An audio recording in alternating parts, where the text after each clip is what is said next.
के बारे में, ठीक है। इस चैप्टर को स्टार्ट करने से पहले थोड़ा सा हम प्रीवियस चैप्टर्स को रिवाइज कर लेते हैं कि हमने क्या पढ़ा था, ठीक है। तो हमने सबसे पहले NIOS की बुक 501 पढ़नी स्टार्ट करी है, जिसमें हमने सबसे पहले चैप्टर में पढ़ा था कि जब अंग्रेज हमारे ऊपर रूल कर रहे थे तो हमारी शिक्षा क्या थी, मतलब उन्होंने कैसे कैसे हमको पढ़ाने के लिए कोशिशें करी। वो जस्ट कोशिश कर रहे थे क्योंकि उनको पढ़े लिखे अंग्रेज चाहिए थे कि जो देखने में तो भारतीय हो लेकिन अंदर से रंग रूप से वो अंग्रेज हो। तो अंग्रेज जो ये थे ये कोशिश करने में बिल्कुल कामयाब हो गए थे, क्योंकि आज भी हम इंडिया में रह के ऐसे स्कूल की डिमांड करते हैं जो इंग्लिश मीडियम हो, जहाँ पे बच्चों को इंग्लिश में शिक्षा दी जाती हो, और जो बंदा हिंदी बोलता है उसको हम बड़ी हीन दृष्टि से देखते हैं। बट जो बच्चा इंग्लिश बोलता है या जो इंसान इंग्लिश बोलता है हम उसको बोलते हैं ओहो भाई कितना बंदा स्मार्ट है, कितना बढ़िया है, कितना अच्छा है। भले उसको 2 और 2 4 होते हैं ये भी ना पता हो। पर यही सेम चीज अगर हिंदी में है कि अगर किसी को हिंदी है, वो हिंदी मीडियम से है, हिंदी में पढ़ रहा है और वो कितना भी इंटेलिजेंट हो, बट हम उसकी इंटेलिजेंस की बेसिस को सिर्फ इंग्लिश बोलने में जज करते हैं। अच्छा भाई इसे इंग्लिश आती है तो बहुत अच्छा है, अदरवाइज नहीं। ये कभी मेरी भी खुद की थिंकिंग हुआ करती थी, बट सालों पहले, अब ऐसी नहीं है, ठीक है। तो फर्स्ट चैप्टर में हमने ये पढ़ा था। सेकंड चैप्टर में हम आजाद हो चुके थे। हमने 1947 के बाद आने वाले सारे आयोग पढ़े थे, जैसे विश्वविद्यालय आयोग, मुदालियार आयोग, कोठारी आयोग, राधाबाई देशमुख आयोग, ये बहुत देशमुख आयोग, ये सारे हमने आयोग पढ़े थे कि जब अंग्रेज यहाँ से चले गए उसके बाद हमने अपनी एजुकेशन सिस्टम को सुधारने के लिए क्या करा, ठीक है। थर्ड चैप्टर में हमने पढ़ा था RTE एक्ट के बारे में, राइट टू एजुकेशन के बारे में। तो उसको हमने बहुत ज्यादा डिटेल में पढ़ा था कि राइट टू एजुकेशन में क्या है, कैसे है, क्या क्या कराया गया है, राइट टू एजुकेशन के अंदर हमारे कितने आर्टिकल आते हैं, कितनी धाराएं हैं, वो सब हमने डिटेल में पढ़ा था।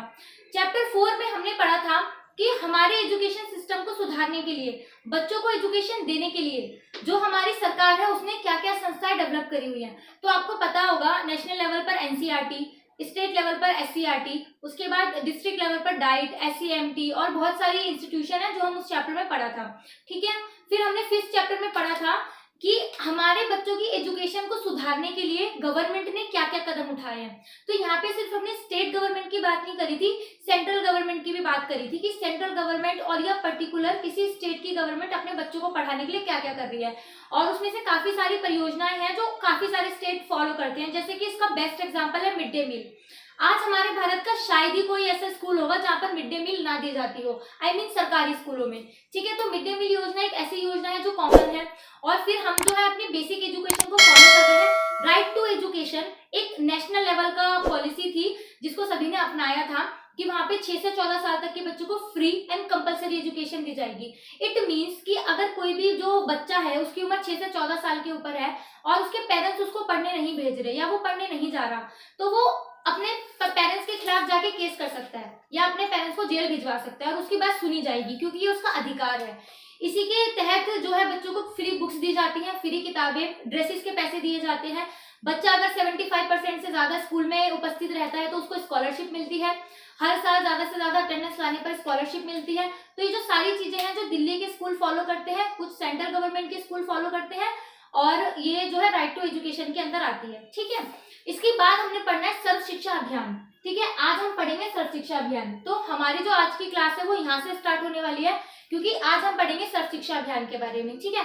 तो सर्व शिक्षा अभियान जो है ना कोई छोटी मोटी लेवल की परियोजना नहीं थी। देखो सर्व शिक्षा अभियान का मतलब क्या है? सर्व शिक्षा अभियान की सबको पढ़ाओ। सर्व शिक्षा अभियान की बहुत इंपॉर्टेंट लाइन भी है जो जिसको सबको ही पता होगी, सब पढ़े सब बढ़े, है ना। सब पढ़े सब बढ़े, इसकी एक बहुत स्पेशल लाइन है जो सालों से चली आ रही है। तो इसका मतलब क्या था? सर्व शिक्षा अभियान का मुख्य उद्देश्य था कि ये छोटे से छोटे बच्चे को भी स्कूल के अंदर लाना है, चाहे वो कैसा भी एरिया हो, चाहे वो आदिवासियों का एरिया हो, चाहे वो जंगली एरिया हो, चाहे वो पर्वतीय एरिया हो, चाहे वो मरुस्थलीय एरिया हो, या जहाँ पे बच्चों को स्कूल पहुंचने में बहुत ज्यादा प्रॉब्लम होती है या पानी बाढ़ वगैरह ज्यादा आती है, कोई सा भी एरिया हो, हमें हर बच्चे को स्कूल में लाना है और उसकी उम्र 6 से 14 साल के बीच में होनी चाहिए। तो सर्व शिक्षा अभियान के अंतर्गत हम बेसिक शिक्षा पे ध्यान देते हैं, बट उन बच्चों की जिन पे 6 से 14 साल तक की शिक्षा हमको देनी है, जिनको बेसिक एजुकेशन देनी है। तो इसके तहत बहुत सारी परियोजनाएं चलाई गई थी, बहुत सारी चीजें लागू करी गई थी कि हर बच्चा स्कूल में आए। और इसका ये रिजल्ट भी हुआ था कि सर्व शिक्षा अभियान जब चला था ना, तो हमको बहुत ज्यादा रिस्पांस मिलने शुरू हुए थे कि पेरेंट्स बहुत ज्यादा अट्रैक्ट हुए थे। देखो पता है, जैसे मिड डे मील है, आपको पता है 1956 से स्टार्ट है, उसके बाद 1995 में हर स्टेट में लागू कर दिया था। तो पहले अब ये जो मिड डे मील बनता है ना, ये ऐसे पका हुआ खाना नहीं देते थे स्कूल में। ये क्या करते थे, गवर्नमेंट ना कच्चा खाना प्रोवाइड कराती थी, और कच्चा खाना स्कूल से पेरेंट्सों को घर भेज दिया जाता था। इसका मतलब क्या था कि मतलब पेरेंट्स लोग घर आएंगे, मतलब स्कूल आएंगे, और स्कूल से जो भी उसके बच्चे का जो अलॉट हुआ है खाना, एक हफ्ते का या एक महीने का पर्टिकुलर खाना बांध दिया जाता था, इतना खाना अपने घर लेके चले जाएंगे। तो पहले ऐसे होता था। तो उसमें क्या देखा गया कि ये जो पेरेंट्स है ना, वो खाना बच्चों के लिए यूज ना करके अपनी पूरी फैमिली के लिए यूज करते हैं। और सेकेंड चीज की, वो खाना लेने आते हैं, बस स्कूल आने जाने से उन्हें मतलब नहीं होता। उन्हें नहीं मतलब कि बच्चे स्कूल आ रहे नहीं आ रहे, उन्हें नहीं मतलब कि स्कूल बच्चा पढ़ रहा है नहीं पढ़ रहा, बट हाँ उनको एक फिक्स डे पर खाना मिल जाए, जो उनको खाना डिसाइडेड है, पैकेट खाना, पैकेट आटा की थैली या चावल की थैली या गेहूं, जो भी आटा तेल चावल समझ लो, जो भी लॉकडाउन लगा था तो मिड डे मील तो बच्चों को मिला नहीं था, बट उसके बदले में बच्चों को कच्चा खाना दिया गया था। मान लो तेल की बोतलें, रिफाइंड की थैली है ना, और चावल की थैली, आटा वगैरह, ये सब बच्चों को मिला था। तो उस टाइम पे वैसे मिलता था। तो अब ये देखा गया कि ये ना हम बर्बादी कर रहे हैं। बर्बादी किसकी? टाइम की और मनी की। क्योंकि जो पेरेंट्स है ना, वो खाने की तो वैल्यू समझ रहे हैं, लेकिन बच्चों को पढ़ाने की वैल्यू नहीं समझ रहे। तो उस टाइम से खाना बंद हो गया, मतलब ये वाला खाना मिलना बंद हो गया, और सारे स्टेट ने, मोस्ट ऑफ द स्टेट ने ये मान लिया कि बच्चों को पका हुआ खाना देना ज्यादा जरूरी है। तो उस टाइम से बच्चों के स्कूल में रोज बदल बदल के खाना आता है, और बच्चों की जो कैलोरीज वगैरह होती है उसको ध्यान में रखते हुए खाना दिया जाता है। ठीक है, तो सारी बात छोड़ते हुए हम अब पढ़ते हैं सर्व शिक्षा अभियान के बारे में। तो सर्व शिक्षा अभियान की देखो विशेषताएं क्या है। देखो, सर्व शिक्षा जब अभियान स्टार्ट हुआ था तो हमें 6 से 14 साल तक के बच्चों को पढ़ाना था, और इसका मेन उद्देश्य क्या था कि हमें इसकी गुणवत्ता में सुधार लाना है। और ये जब स्टार्ट हुआ था ना, 2001 में स्टार्ट हुआ था। सर्व शिक्षा अभियान की बात हुई थी कि हम 2001 में स्टार्ट करते हैं, इसको पढ़ाएंगे। बट ये 2002 में, आपको पता है ना, 2002 में 86वें संविधान संशोधन के द्वारा, ये आपको मैं पहले ही बता चुकी हूँ, कोई जरूरत नहीं है इतना डिटेल में अभी बताने की। 2002 में 86वें संविधान संशोधन के द्वारा शिक्षा को एक मौलिक अधिकार बनाया गया था, कि बच्चों के लिए मौलिक अधिकार बना दिया कि हर बच्चा जो इंडिया में पैदा होगा वो पढ़ने का अधिकारी है, चाहे वो विकलांग हो, चाहे मतलब वो बच्चा कैसा भी हो, चाहे उसमें कितनी सारी लर्निंग डिसेबिलिटी हो, फिजिकल डिसेबिलिटी हो, मेंटल डिसेबिलिटी हो, बट वो बच्चे को पढ़ने का अधिकार है। वो किसी भी कारण से शिक्षा से वंचित नहीं रहेगा। ठीक है, अब सर्व शिक्षा अभियान शुरू हो गया, इसकी टाइमलाइन सब बहुत अच्छे से बन रहा था, लेकिन धीरे धीरे धीरे आगे करके इसी के रूप में हमारा राइट टू एजुकेशन आया था 2009 में। ठीक है, वो 2009 में हुआ। देखो, काम कब शुरू हुआ? 2001 में। संशोधन कब हुआ? 2002 में। लेकिन हमारा काम कब हुआ? जाके 2009 में। 2009 में ये सारी रिटर्न चीजें आई, फिर प्रस्ताव आया, और 2010 से हर स्कूल में लागू किया गया। इससे पहले सोचो हमारे इंडिया के एजुकेशन सिस्टम में कितना स्ट्रगल करना पड़ा इन चीजों के लिए। जो बच्चों का अधिकार है, जो एक बच्चे को इंडिया में रहते हुए मिलने चाहिए, उसके लिए ही कितने साल लग गए। तो क्या लगता है, सर्व शिक्षा अभियान का उद्देश्य जो है वो हमें इजी रहा होगा पास करना या पार करना, कितने सारे बच्चों को लाना है। और इसी के अंदर ये बहुत सारी योजनाएं थी कि किसी भी बच्चे को 8वीं तक फेल नहीं किया जाएगा, है ना, हर बच्चे को 8वीं तक पास करना है हमको, नो मैटर वो बच्चा कैसे परफॉर्म कर रहा है, बट हाँ 8वीं के बाद हम फेल कर सकते हैं। तो ये इसी के अंदर था। ठीक है, सर्व शिक्षा अभियान की विशेषताएं, लक्षण क्या थे? देखो, एक निश्चित समय अवधि थी इसकी कि हमें इस टाइम तक टारगेट को पूरा करना है, चाहे जो भी हो जाए। ठीक है, बच्चों को हमको जो हमारी गवर्नमेंट होती है ना, सेंट्रल गवर्नमेंट और स्टेट गवर्नमेंट, उसके अकॉर्डिंग सर्व शिक्षा अभियान चलाना है और उसको पढ़ाना है। मतलब देखो, ऐसा नहीं था कि सर्व शिक्षा अभियान की परियोजना उत्तर प्रदेश में ये है तो जम्मू कश्मीर में भी यही रहेगी, नहीं, ऐसा नहीं था। हम इसको सिचुएशन वाइज और वहाँ की स्टेट वाइज चेंज कर सकते थे, अपने अकॉर्डिंग उसको कर सकते थे। क्योंकि देखो, उत्तर प्रदेश वाले बच्चों की कुछ और प्रॉब्लम्स होंगी, लेकिन जम्मू कश्मीर वाले बच्चों की कुछ और प्रॉब्लम होंगी। तो ये कुछ ऐसे ऐसे की विशेषताएं थी। ठीक है, इसमें क्या था कि सरकार को ये सारी चीज सौंपी गई थी, और ये सारे काम विद्यालय प्रबंध समिति को इन सबको करने थे। और अब इसका देखो लक्ष्य क्या था। लक्ष्य तो यही था कि 6 से लेकर 14 साल तक के हर बच्चे को स्कूल में लाना है और उसको बेसिक एजुकेशन देनी है। मेन इसका काम यही था।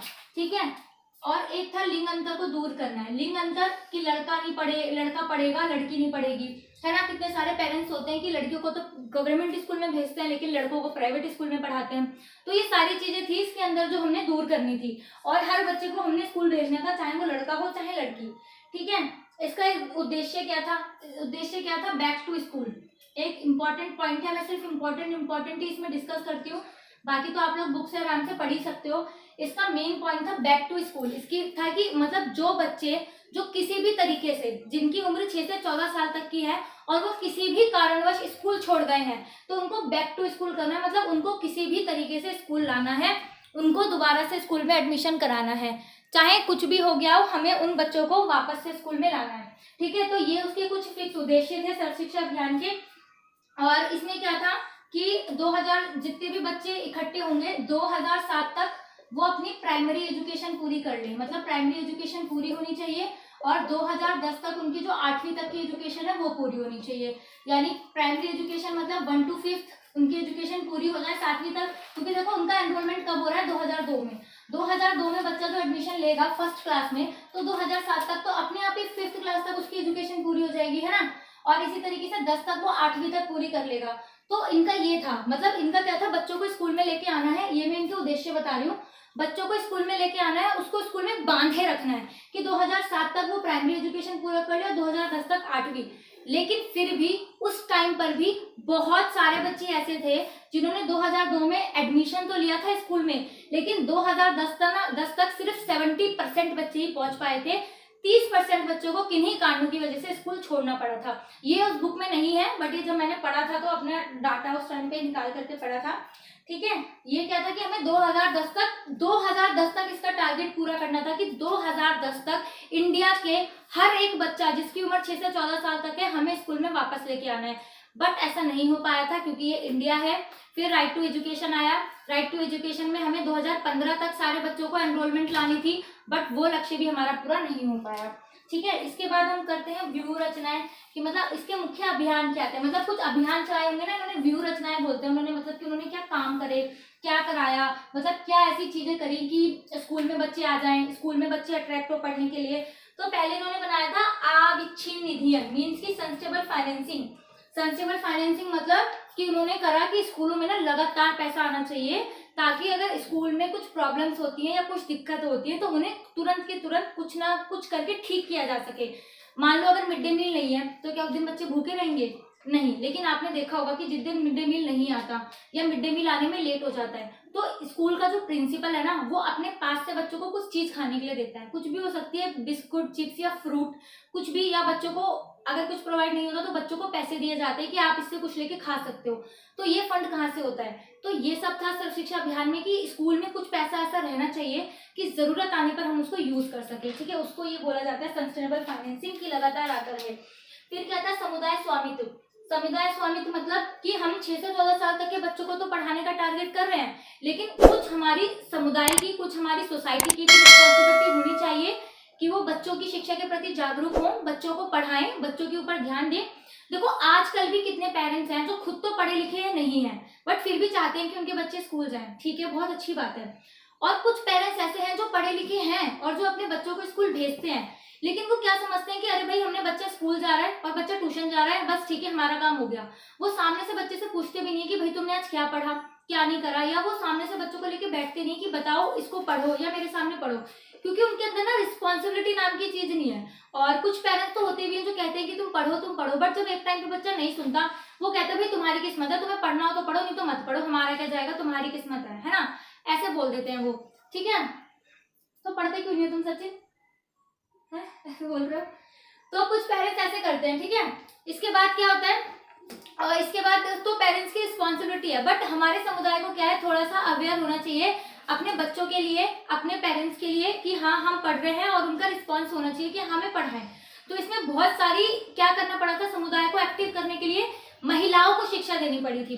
देखो जवाहरलाल नेहरू की ना एक बहुत फेमस लाइन है कि अगर हम एक लड़के को पढ़ाते हैं तो हम सिर्फ केवल एक लड़के को पढ़ाते हैं, लेकिन अगर हम एक लड़की को पढ़ाते हैं तो हम एक पूरे परिवार को पढ़ाते हैं। क्योंकि लड़की जो है पढ़ेगी, आगे जाके मान लो शादी होती है तो पूरा घर संभालती है, अपने बच्चों को पढ़ाती है। तो एक लड़की अपने पेरेंट्स की रिस्पॉन्सिबिलिटी लेती है, सबको पढ़ाती है। तो ये उनकी बहुत फेमस लाइन है कि अगर हम एक को पढ़ाते हैं तो लड़का पढ़ता है, लेकिन लड़की को पढ़ाते हैं तो पूरा परिवार पढ़ता है।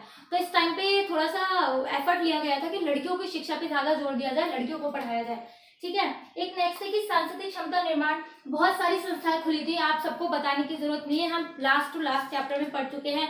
NCERT, SCERT, diet, clerk record, cluster resource centre, block research centre, ये सारी उस टाइम पे खोली हुई थी। ठीक है, इसके बाद इन्होंने क्या करा था, टीचर को ट्रेनिंग देना स्टार्ट करा था कि भाई जब बढ़िया टीचर होंगे तभी तो पढ़ाएंगे। अब भाई हम बच्चों के सामने टीचर को ले जाके खड़ा कर दें, क्या पढ़ाएगा जब टीचर को कुछ आता ही नहीं है खुद, तो वो क्या पढ़ाएगा? ना बच्चों को मजा आएगा ना टीचर को। हम बच्चे का भी टाइम खराब कर रहे हैं, टीचर का भी टाइम खराब कर रहे हैं, और टीचर को सैलरी देके पैसे भी खराब कर रहे हैं। तो हमें बढ़िया टीचर चाहिए जो पढ़ा सके, इसीलिए तो हम डाइट करके बैठे हैं, सीटेट क्लियर करके बैठे हैं। नौकरी तब भी नहीं दे रही है, अलग बात है, बट एक टीचर जो है वो रिस्पॉन्सिबल होना चाहिए और उसको ट्रेनिंग दी होनी चाहिए कि वो बच्चों को पढ़ा सके, उसको पता हो बेसिकली कि हमें बच्चों को कैसे पढ़ाना है, किस तरीके से पढ़ाना है। ठीक है, फिर क्या था, इन्होंने लड़कियों की शिक्षा को प्राथमिकता दी थी कि भाई लड़कियां पढ़ाओ, लड़कियां पढ़ानी ज्यादा जरूरी है, लड़के तो पढ़ ही लेंगे, सब पढ़ाई देते हैं लड़कों को। ठीक है, इसके बाद इन्होंने अध्यापकों की भूमिका बताई थी मैंने, है ना, अध्यापकों की ट्रेनिंग पर भी जोर दिया और अध्यापकों की भूमिका बढ़ाई। मीन्स की अगर हम मान लो अच्छे अध्यापक भी हैं बट हम उनको बढ़िया सैलरी नहीं दे रहे, तो क्या वो इंक्रीज मोटिवेट होंगे बच्चों को पढ़ाने के लिए? आप बच्चों से, टीचर्स को 80-90 बच्चे दे रहे हो एक क्लास में पढ़ाने के लिए, आपको कॉपी अभी चेक करनी है, आपको रोज पढ़ाना भी है, आपको इनका रिजल्ट भी मेंटेन करना है, आपको सारे काम करना है, आपको इनका पोर्टफोलियो भी बनाना है, इनका असेसमेंट भी करना है, सब करना है, और आप सैलरी दे रहे हो 5,000 6,000, तो कैसे काम चलेगा, है ना? तो उस टाइम पे सर्व शिक्षा अभियान ने इस पे भी जोर दिया कि भाई अगर हम इनसे काम ले रहे हैं तो ठीक है, बट इन्हें सैलरी अच्छी खासी दे दो। तो इसी चक्कर में आज जो आप एक गवर्नमेंट टीचर की सैलरी देखते हो वो एक बहुत बढ़िया होती है, बहुत अट्रैक्टिव सैलरी है आज के टाइम पे, आपको बताने की जरूरत नहीं है, आप सब वुड बी टीचर ही हो। तो ये सारी चीजें उस टाइम पे की गई थी। ठीक है, इसके बाद आता है कि इसमें जिला प्राथमिक शिक्षा योजना थी, डीपीईपी हमने लास्ट में पढ़ी थी।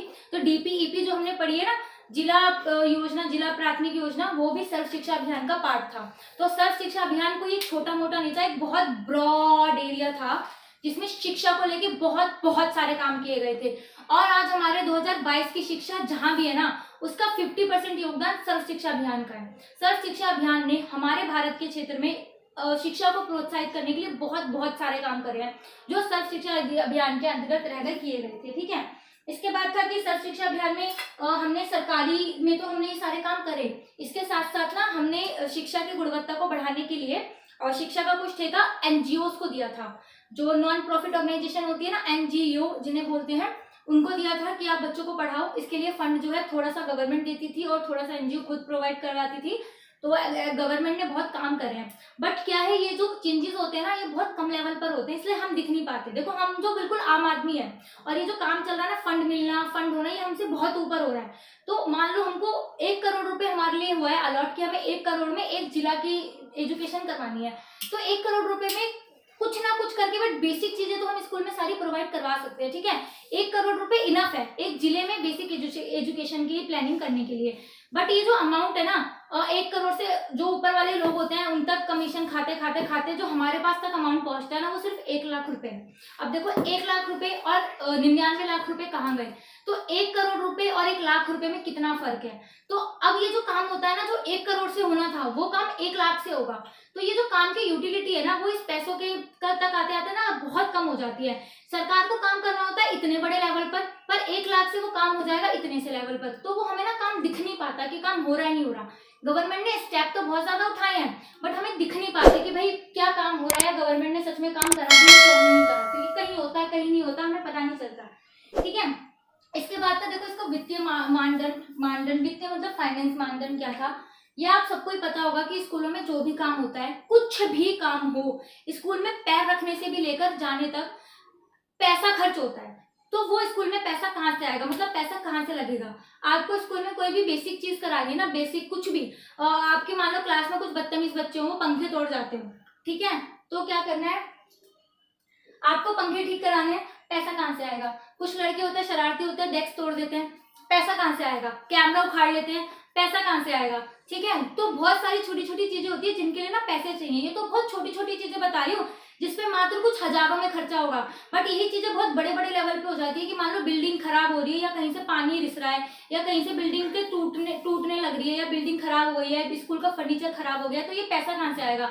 तो शिक्षा की क्वालिटी को बढ़ाने के लिए भी ना हमें एजुकेशन के लिए भी पैसा चाहिए। हमें शिक्षक रखने हैं, ट्रेनिंग के लिए पैसा चाहिए, अध्यापकों को सैलरी देनी है, पैसा चाहिए, अच्छे टीचर्स हायर करने हैं, पैसा चाहिए। मतलब एक छोटे से छोटा काम चाहे वो कुछ भी क्यों ना हो, हमें पैसा चाहिए, पैसे के बिना कुछ नहीं हो सकता। अगर हम एक किसी को रिपेयर करने वाले को भी स्कूल में बुलाएंगे ना, तो वो भी बोलेगा कि अगर पैसा दोगे तो ही तो मैं आऊंगा, तो हमें पैसा चाहिए। तो अब सर्व शिक्षा अभियान तो फिर भी इतना इतना इतना सारा काम कर रहा है, तो इतना सारा पैसा कहाँ से आएगा? क्योंकि सरकार क्या करती है, जब भी अपना बजट बनाती है हर साल का, कुछ हिस्सा, सिर्फ कुछ हिस्सा शिक्षा के लिए करती है, कितना शिक्षा के लिए जाएगा, बाकी इसका इसका इसका जाएगा। तो वो वित्तीय मानदंड क्या था कि देखो इसके लिए पैसा कहाँ से जाएगा। जब हमारे लिए पहले 9वीं पंचवर्षीय योजना चल रही थी ना, यहाँ पे लिख देती हूँ, 9वीं पंचवर्षीय योजना जब चल रही थी ना 9th में, तो बोला गया था कि 85% तो सेंट्रल गवर्नमेंट देगी, किसी पर्टिकुलर स्टेट में जो पैसे हैं जितना भी खर्चा हो रहा है 85 सेंट्रल गवर्नमेंट देगी और 15% स्टेट गवर्नमेंट देगी। ठीक है, इसके बाद हुआ अच्छा ठीक है, सेंट्रल गवर्नमेंट से बहुत लेने लग गए, किस तक जाती है, बहुत ये लेने लग गए। ठीक है, इसके बाद क्या हुआ, 10वीं पंचवर्षीय योजना आ गई। 10वीं पंचवर्षीय योजना आ गई, उसमें बोला कि स्टेट गवर्नमेंट सेंट्रल गवर्नमेंट देगी 75 और ये देगी 25 देगी। और इसके बाद जब लास्ट 12वीं वाली परियोजना आई थी तो इसमें तो इन्होंने डाटा कर दिया था 50-50 कि 50 सेंट्रल देगी और 50 देगी स्टेट। ठीक है, इसके बाद जरूरी नहीं है कि हर एक स्टेट का यही होता हो कि 50% सेंट्रल देगी और ये सेंट्रल गवर्नमेंट, ये हम चेंज कर सकते हैं, ये हम फ्लिप कर सकते हैं। ये स्टेट के ऊपर डिपेंड करता है कि स्टेट कितना बड़ा है, उसको इनकम कितनी मिलती है या क्या। जैसे कि मान लो सिक्किम है, बहुत छोटा सा स्टेट है, अब हम उसको बोलेंगे तो 50% तू दे और 50% सेंट्रल देगी, तो वो छोटा सा ही तो स्टेट है, कितना कमाता होगा, क्या करता होगा। तो यहाँ पे जो है ऐसा नहीं है कि हमारी सरकार बहुत वो है, नेगोशिएट कर लेती है, ठीक लगा लेती है, मतलब जहाँ उसको जैसा लगाना होता है स्टेट के अकॉर्डिंग वो वैसा कर लेती है, कोई इसमें दिक्कत वाली बात नहीं है। तो हमें पैसा ऐसा मिलता है। ठीक है, और कुछ पैसा होता है कि जिसका प्रयोग सुधार के लिए, रख रखाव के लिए, विद्यालय अध्यागम उपकरणों की मरम्मत के लिए सब चाहिए, ये अलग अलग विद्यालयों में अलग अलग हिसाब से बांट दिया जाता है, जिसका देखा जो होता है ना वो उसको करना होता है प्रिंसिपल को। ठीक है, अब इसके बाद था, ये इंपॉर्टेंट था, देखो इसको तो मैंने थोड़ा पॉइंट्स में समझा दिया, ठीक है, बट ये इंपॉर्टेंट थे कि सर्व शिक्षा अभियान में विद्यालय विकास किए हुए थे। हम एक वुड बी टीचर है तो हमें यही तो पढ़ना है कि विद्यालय में क्या विकास हुआ या विद्यालय में इसका क्या रोल था, विद्यालय में क्या करना है, यही मेन हमने पढ़ना है। तो इसमें सबसे पहले क्या किया था, ये इंपॉर्टेंट है इसलिए मैंने इसके अलग से पॉइंट हाईलाइट करे हैं। तो फर्स्ट इसमें क्या था, वैकल्पिक तथा नवाचारी शिक्षा इनमें स्टार्ट करे थे।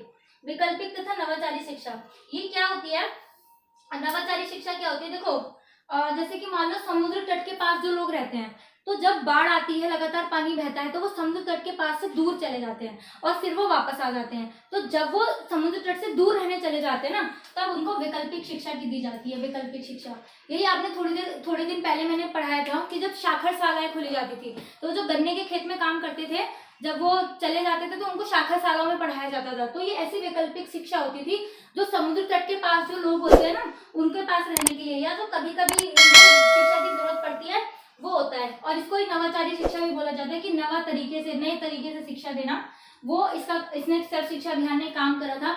मतलब हर तरीके के बच्चे के लिए इसने कुछ ना कुछ करा था, चाहे वो आदिवासी हो, जनजाति हो, जाति वाले लोग हो, जंगल में रहने वाले, किसी भी बच्चे के लिए, सबके लिए इसने कुछ ना कुछ काम करा, कुछ ना कुछ प्रोग्राम थे इसके पास, चाहे वो इंटेलिजेंट गिफ्टेड बच्चा हो, सबके लिए इसने कुछ ना कुछ काम करा। ठीक है, इसके बाद इसने करा लोक सेवा कार्य। देखो सर्व शिक्षा अभियान में लोक सेवा कार्य एक महत्वपूर्ण घटक है। इस घटक के अंतर्गत परियोजना का 33% तक निवेश किया जा सकता है। मतलब सोचो लोक सेवा कार्य इतना जरूरी है कि जितना फंड हमें मिल रहा है वो सब एक तरफ और उसका 33% एक तरफ। मान लो हमें 100 रुपए मिल रहे हैं इतने सारे कामों के लिए, तो इसमें हम 33% खर्च कर सकते हैं और बाकी सब में हम इसका रिमेनिंग खर्च करेंगे। ठीक है, तो ये इतना इंपॉर्टेंट काम था लोक सेवा कार्य। लोक सेवा कार्य में क्या था कि इसमें बच्चों को सर्व शिक्षा अभियान में ज्यादा से ज्यादा शैक्षिक सहायता देने के लिए बात की गई थी, गुणवत्ता बढ़ाने की बात की गई थी। ठीक है, इसके बाद था नवाचारी क्रियाकलाप। नवाचारी क्रियाकलाप में क्या हुआ था कि इसमें हमें अनुसूचित जाति, अनुसूचित जनजाति और पूर्व बाल्यकाल देखभाल और शिक्षा, मतलब जो 0 से 6 साल तक के बच्चे के लिए थे उनके लिए एक्टिविटीज प्लान की थी कि इन तरीके बच्चों को कैसे पढ़ाया जाए। 0 से 6 साल तक के बच्चों को कैसे पढ़ाया जाए, अनुसूचित जाति, अनुसूचित जनजाति, इन सारे बच्चों को कैसे पढ़ाया जाए, इसमें ये प्लान किया गया था। ठीक है, और ताकि सारे बच्चे इंटरेस्ट लेने लग गए और स्कूल आ जाने लगे। फिर इसके बाद था शोध तथा मूल्यांकन। शोध तथा मूल्यांकन में क्या था कि इसके अंतर्गत मतलब रिसर्च करी जाती थी, इवैल्यूएशन करा जाता था, सारे जो ये लोग काम कर रहे हैं उसका सुपरविजन करा जाता था, मॉनिटरिंग करी जाती थी। तो इसके अंदर क्या होता था, जो भी काम करे जा रहे हैं ना उन पे अच्छे से फोकस करा जा रहा था कि भाई टीचर पढ़ा रहा है नहीं पढ़ा रहा, हमने जो परियोजनाएं लागू करी हैं वो काम कर रही है नहीं कर रही, कहीं पे हमने परियोजनाएं लागू कर दी वो हो रही है नहीं हो रही, वो हो रही है नहीं हो रही। और ये मतलब मेन क्या था, जो रिसर्च करी जा रही थी ना उसका इवैल्यूएशन करा जा रहा था। मतलब इसमें ऐसे नहीं करा था कि हमने यहाँ पर योजनाएं बना दी, यहाँ पर योजनाएं बना दी, यहाँ पर योजनाएं बना दी और फिर कुछ लेना देना ही नहीं, काम हो रहा है नहीं हो रहा। नहीं भाई, इसने पूरी की पूरी संस्था बनाई थी जो स्पेशली मॉनिटरिंग करती थी चीजों की, कि हाँ भाई रियल में काम हो रहा है, रियल में बच्चों को पढ़ाया जा रहा है, रियल में टीचर काम कर रहे हैं, और वो चाहे किसी के लिए भी हो वो सारा। फिर इसमें आता था विद्यालय अनुदान, कि मतलब देखो अनुदान क्या होता है कि देखो इस परियोजना के अंतर्गत प्रत्येक विद्यालय को 2000 रुपए अनुदान के रूप में दिया जाता था, जिसमें से 1000 रुपए विद्यालय पुस्तकालय की सुविधाओं में सुधार लाने के लिए और 1000 रुपए खराब हो चुके उपकरणों के लिए। देखो ये बहुत साल पहले का है। अभी अगर आप बोलो कि 1000 रुपए में आप लाइब्रेरी की बुक्स ले आओ तो क्या ऐसा हो पाएगा? और 1000 रुपए में जितना भी स्कूल में काम हो रहा है ना एक साल में, उसमें मरम्मत कराओ। अभी कुछ बच्चे इतने बदतमीज होंगे कि स्कूल के फैन तोड़ देते हैं, कमरे तोड़ देते हैं, पंखे तोड़ देते हैं, कैमरा कुछ भी तोड़ देते हैं। तो आप अगर बुलाओगे तो कितने रुपए लेगा? 1000 रुपए थोड़े ना लेगा, 1000 से तो ज्यादा रुपए लगेंगे। और उसमें 1000 रुपए दिए जा रहे हैं आपको पूरे साल के लिए। ठीक है, ये डेटा बहुत पहले का है, अभी चेंज कर दिया होगा, क्योंकि 1000 रुपए में अब कुछ नहीं होने वाला, क्योंकि बच्चे बहुत ज्यादा बदतमीज हो गए हैं, ये कह लो। सरकारी स्कूलों में आपने देखा होगा दीवारें कैसी लिखी रहती हैं, आधा सामान टूटा हुआ रहता है, अच्छा खासा नया सामान लगेगा तो भी टूटा हुआ मिलता है। तो ये सब था, इसलिए था ऐसे अध्यापक अनुदान भी दिया जाता था। अध्यापकों के लिए 500 रुपए दिए जाते थे, मतलब सैलरी तो उन्हें मिलेगी बट एक्स्ट्रा वो काम कर रहे हैं, इनिशिएटिव एज अ प्राइज उनको 500 रुपए दिए जाते थे, हर टीचर के लिए अलॉट करे जाते थे।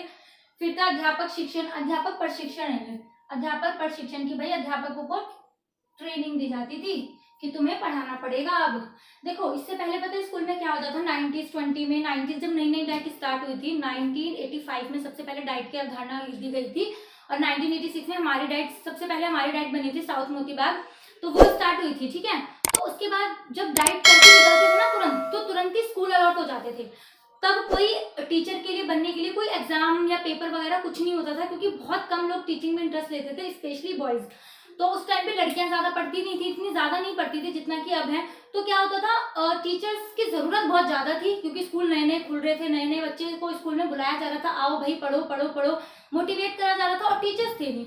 तो पहले क्या होता था, 90s की बात है ये, कि जैसे ही आपने डाइट करी, 12th के बाद आपने डाइट करी, उसके बाद आपको स्कूल अलॉट कर दिया जाता था कि भाई आपको कल से इस स्कूल में पढ़ाना है, इस स्कूल में पढ़ाना है, और वही आपकी गवर्नमेंट जॉब होती थी। जो टीचर्स बहुत टाइम से काम करते आ रहे होंगे उनको पता होगा। ठीक है, इसके बाद क्या हुआ, पॉपुलेशन बढ़ने लगी, बच्चे स्कूल में आने लगे, लड़कियां अच्छी पढ़ के तैयार होने लग गई, टीचर्स आने लग गए स्कूल में। तो उसके बाद क्या करा उन्होंने, DSSB ने, दिल्ली की बात बताऊं तो, या वैसे हर स्टेट ने ही करा था, डाइट के बाद एक पेपर लेने लगे वो, जिसमें जो क्लियर कर लेता था वो टीचर बन जाता था, जो नहीं कर पाता था वो रह जाता था। इस तरीके से वो पेपर हुआ। और उसके बाद जब RT आ गया 2010 से, तब CTET का पेपर लेने लगा। तो अब क्या होता है, पहले आप 12th करते हो, फिर मेरिट में नाम आता है, और खैर इस साल तक उन्होंने DLED का एंट्रेंस ही स्टार्ट कर दिया। एंट्रेंस के बाद अगर नाम आता है तो आपको डाइट मिलेगी, आप डाइट करोगे, फिर आप CTET क्लियर करोगे, फिर आप एग्जाम क्लियर करोगे, और फिर आपकी जॉब लगेगी। तो उस टाइम पे सिर्फ टीचर की ट्रेनिंग होती थी, टीचर को ट्रेनिंग दी जाती थी पढ़ाने के लिए, करने के लिए, जिसमें डाइट मेन होता था। स्पेशली डाइटों को ये काम सौंपा गया था करने के लिए। इसके बाद आता था दूर शिक्षा की, जो बच्चे बहुत दूर दूर रहते हैं, है ना, दूर शिक्षा कार्यक्रम की, बच्चों को दूर कैसे सौंपा जाए। तो इसके तो बहुत सारे हैं। देखो इसका एग्जांपल है ड्यू सोल। ड्यू तो ओपन वाले भी कोर्स कराते हैं जो रेगुलर होते हैं वो, बट इसमें आएगा DU SOL, school of open learning, और इसका मेन काम करवाने का ठेका दिया गया था इग्नू को, क्योंकि ड्यू में तो दिल्ली यूनिवर्सिटी है, दिल्ली यूनि के बच्चे ज्यादा अट्रैक्ट होंगे। लेकिन जो इग्नू यूनिवर्सिटी है वो एक नेशनल लेवल की यूनिवर्सिटी है, जिसमें देश भर के बच्चे पढ़ सकते हैं। तो दूर शिक्षा को बढ़ावा देने के लिए हमने इग्नू खोली थी, 1985 में खुली है, ABIS शायद इधर उधर हो सकता है, आप चेक कर लेना। तो इग्नू का ठेका दिया गया था कि भाई तेरे को बच्चे पढ़ाने हैं, तेरे को काम करना है सारा, तो ये इसका काम था। ठीक है, आई होप आपको इतना समझ में आया होगा, क्योंकि यहाँ तक अब तक जो था ना इस चैप्टर के पॉइंट ऑफ व्यू से इम्पोर्टेंट था। अब जो है वो इतना ज्यादा इम्पोर्टेंट नहीं रह जाता, या इतना ज्यादा पॉइंट नहीं है, बट उसके बाद जो पॉइंट है वो यहाँ से है, तो मैंने स्टार लगा दिए, इतना यहाँ पे लिखा है, मतलब आपको बुक के अकॉर्डिंग पढ़ाया है। पहले इतने पॉइंट्स, फिर ये पॉइंट्स थे। अब हमने पढ़ना है मिड डे मील। तो मिड डे मील के तो बारे में आपको बताने की जरूरत नहीं है, सबसे पहले ये 1960 में स्टार्ट हुआ था, है ना, तमिलनाडु के कुछ में स्टार्ट किया गया था, बट तभी ज्यादा इतना सफल नहीं हो पाया, इसको हमको रीस्टार्ट करने की जरूरत पड़ी, दोबारा से सारा करा गया। ये फ्री एजुकेशन होता है ना, फ्री एजुकेशन होता है जहाँ पे बच्चों को अब बना बनाया खाना मिलता है, कुपोषण की शिकार से बचाने के लिए, या जो बच्चे गरीब हैं जिनको खाना नहीं मिल पाता उनको खाना देने के लिए mid day meal scheme start की गई है। इससे दो चीजें होती है, बच्चों को पौष्टिक आहार मिलता है, बच्चों को स्कूल में खाली पेट नहीं रहना पड़ता, बच्चों का पेट भरा हुआ होता है, और इससे क्या होता है, जो बहुत सारी बेरोजगार महिलाएं हैं या हाउस वाइफ्स हैं उनको रोजगार मिल जाता है, क्योंकि जो बच्चों का खाना बनाती है वो महिलाएं तो बनाती हैं, और कौन, हमारी आपकी मम्मी जैसे हाउस वाइफ, जो नॉर्मल इंसान लेडीज, उनको काम भी मिल जाता है, रोजगार मिल जाता है। तो इसके फायदे थे ये, ठीक है। फिर था उपाय, कि इसके लिए इन्होंने क्या क्या उपाय करे थे। तो उपाय तो देखो इन्होंने बहुत ज्यादा ही करे हैं, ये आपके बुक में है, आप लोग पढ़ लेना। पहली बात इन्होंने क्या करा था, बच्चों की उपस्थिति बढ़ाने के लिए क्या करा, मिड डे मील स्टार्ट करा, है ना, मिड डे मील स्टार्ट करा। ज्यादा अटेंडेंस होने पर स्कॉलरशिप देनी स्टार्ट करी, कि जो बच्चा स्कूल में 75% आएगा उसको स्कॉलरशिप मिलेगी, या फिर तुम 80 से ज्यादा नंबर लाओगे तो तुम्हें स्कूल मिलेगी। बच्चों के जो जहाँ पे घर थे, मतलब जहाँ पे रेजिडेंट एरिया ज्यादा थे, जहाँ पे बच्चे रहते थे, वहाँ पे स्कूल खोलने स्टार्ट करे। तो ये सारी कोशिशें उन्होंने करी थी, और ज्यादा से ज्यादा बच्चों को जागरूक करने की कोशिश करी, ठीक है। इसके बाद आता है हमारा लास्ट RT+SSA। देखो आप सबको पता है, अभी हमने पढ़ा, सर्व शिक्षा अभियान जो है वो 2001 में स्टार्ट हुआ था, 2002 तक इसका फैलावा हुआ, और 2009 में हमारा RT आया था। तो देखो ये ना आपकी बुक में एक पैराग्राफ दे रखा है, ऐसे देखो ये दिख रहा होगा, ये ऐसे पैराग्राफ दे रखा है। तो इसका जो सारा सार है ना, इसके अंदर क्या है कि मतलब जब 2010 आ गया ना, तो 2010 तक आते आते सर्व शिक्षा अभियान को RT में मिला दिया गया। तो जब भी आप तैयारी करो ना, ये छोटी छोटी तरीके अपना सकते हो, जैसे मैंने अपनाए थे। जैसे मैंने यहाँ पे लिख रखा है RT+SSA। तो पहले जब मैंने इसको देखो रीडिंग करी होगी ना, मैंने पूरा पैराग्राफ अच्छे से पढ़ा होगा। तो इस पैराग्राफ से मेरे को सिर्फ निचोड़ क्या निकला कि RT को SSA में मिला दिया गया। तो नेक्स्ट टाइम जब भी मैं बुक खोलूंगी या रिवाइज करूंगी, तो मैंने सिर्फ ये पॉइंट पढ़ लिया ना कि RT+SSA मीन्स कि RT को SSA में मिला दिया गया। तो इससे मुझे क्या होगा, पूरा पैराग्राफ नहीं पढ़ना पड़ेगा, और जो मैंने पहले के टाइम पढ़ा होगा ना वो मुझे याद आ जाएगा। तो ये चीज अगर आपके लिए हेल्पफुल हो तो आप लोग भी कर सकते हो। तो देखो इसमें क्या करा था, राइट टू एजुकेशन को सर्व शिक्षा अभियान में मिला दिया गया, और यहाँ से सर्व शिक्षा अभियान को हम RTE बोलने लगे हैं, राइट टू एजुकेशन की बात करते हैं। यहाँ से सर्व शिक्षा अभियान की बात नहीं हुई। तो अप्रैल 1, 2010 से शिक्षा का अधिकार अधिनियम लागू हो चुका है। इसके अंदर 6 से 14 साल तक के बच्चों को 8 साल की शिक्षा देनी है। इसमें क्या है, ये सब आपको पता है, RT में पहले पढ़ चुके हैं कि 300 लोगों की जनसंख्या वाले स्थान पर 1 किलोमीटर की दूरी पर प्राइमरी स्कूल होना चाहिए, और कम से कम 3 किलोमीटर की दूरी पर एक उच्च प्राथमिक एजुकेशन वाला शिक्षा के लिए स्कूल होना चाहिए। इसके बाद यही है कि टीचर्स के घंटे कितने होते हैं पढ़ाने के, या स्कूल आवर्स कितने हैं, वो अभी आगे आएगा तो हम पढ़ेंगे। तो इस जो चैप्टर में था सर्व शिक्षा अभियान में, सर्व शिक्षा अभियान की यही था। इसमें बस इसके आपको काम याद रखने हैं। इसमें मेन ऐसे इंपॉर्टेंट डाटा नहीं है कि कौन कब हुआ। जैसे राधा कृष्णन आयोग था, वो 1948 में आया था, है ना। वुड डिस्पैच कब आया था, 1883 में। तो ऐसे आपको इसमें याद नहीं रखना कि कब कैसे क्या करना है, ये मेन है, बट बेसिकली आपको बेसिक पता होना चाहिए कि क्या था, कैसे था, क्या हुआ था। आई होप आपको ये वीडियो पसंद आई होगी।